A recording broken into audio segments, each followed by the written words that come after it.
what do we have here? We got the Begg Knives Astio.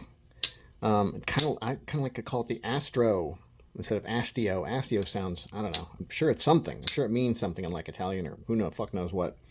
But I like the Astro better.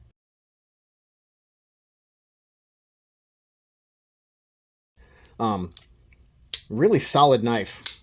I think it was about 120, which is probably too much given that it's a D2 knife with G10 scales and no titanium on it and a stainless steel, whatever you'd call that, lock bar insert piece thing attachment.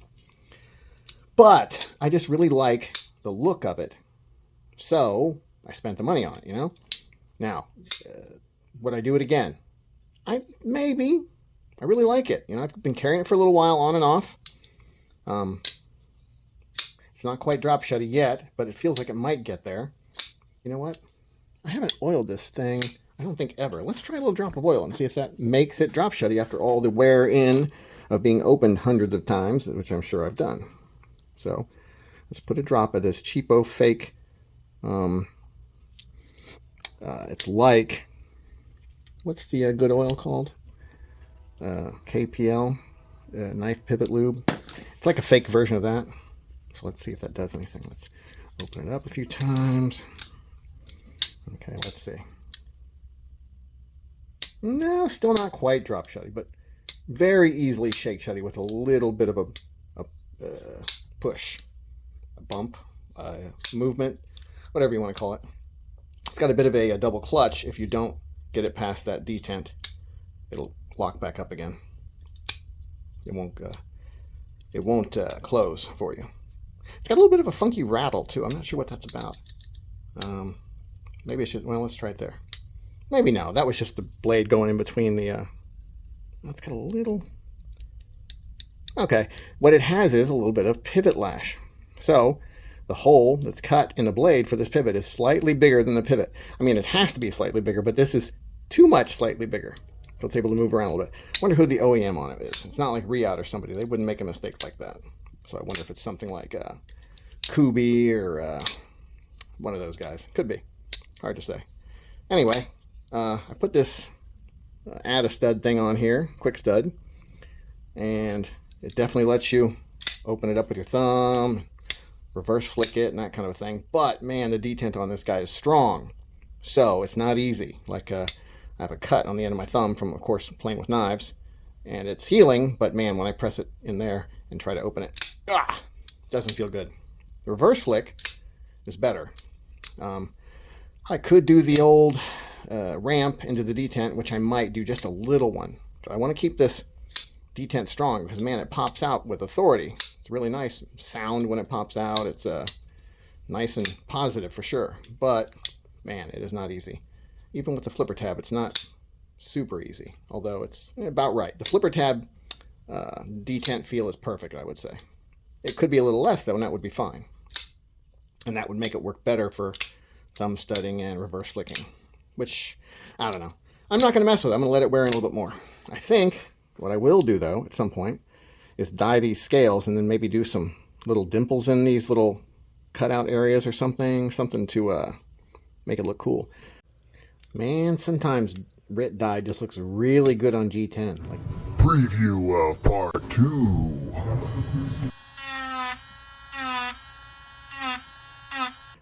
the pocket clip is neat. It's got the ceramic ball kind of pressed into this, I think, stainless steel, but then black coated piece.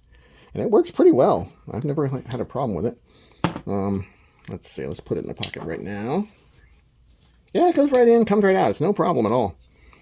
I think it's pretty cool. Now, the geometry of this curved blade makes it a little harder to sharpen, but it's not real curved, so it's not too bad. I can use the what the hell's it called? Fuck, my guided sharpener, whatever the hell it's called. Doesn't matter. It's a guided sharpener, and I think it'll be okay with this because the stones aren't very wide. If they were really wide, they would hit here. You could see they would, you know, a flat how can I show you this? Maybe it's obvious what I'm saying. A flat stone will hit the corners of the curved blade. So if you pretend this is a stone, and this is exaggerated because I'm holding it this way, not at an angle, but even at an angle, it's still going to hit the corners and not the middle. See, there's a space where it's hitting on the sides. So a large stone like this isn't great for a recurved blade like that. But small stones, not too bad. They usually work all right. So it has a compound grind also. So it has a hollow grind here, and then a flat grind right here at the end. It would have looked cooler if they'd have brought that line all the way down to here. I don't know why they didn't. It is a very thick tip, just the tip. They could have skinnied that up a little bit. It's a bit of a hoss for a, it's a 3.5-inch knife. What is the weight on this guy? I'm going to say it's 4+ ounces, 4.5 ounces, I'm going to guess. Ooh, 4.9. So even a little bit more than I thought. So, it doesn't feel terrible or anything. But it's definitely not a lightweight knife at all. I think the fact that this big chunk of steel here, that's part of that. Interestingly, the rest of the sides on the handle on the knife, there's no liner or anything. It's just G10, just solid chunks of G10. So they tried to lighten it up some by doing that without putting metal liners in it. Boy, it's got a real nice positive feel when it drops into the detent. I think it might need to be tightened up just a hair, but that's okay. I like it like that. Is it not centered? It looks like it's a tad off. It is just a tiny tad off. I wonder if I tightened it, if it would center. Let's see. I think it did. So it wasn't quite tightened. Now it's centered. Now it's not going to drop probably quite as fast. Oh no, it's still dropping good. I need to put some, clean it out, put a little Loctite in there.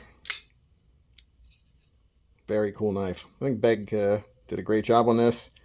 They're asking a little bit much for it, being a G10 and a D2 bladed knife. But there's a lot of work that goes into this. It's not just your regular liner lock like some other one like that. So I think given that, the price isn't outrageous. Is it a little bit on the high end at 120? Yeah.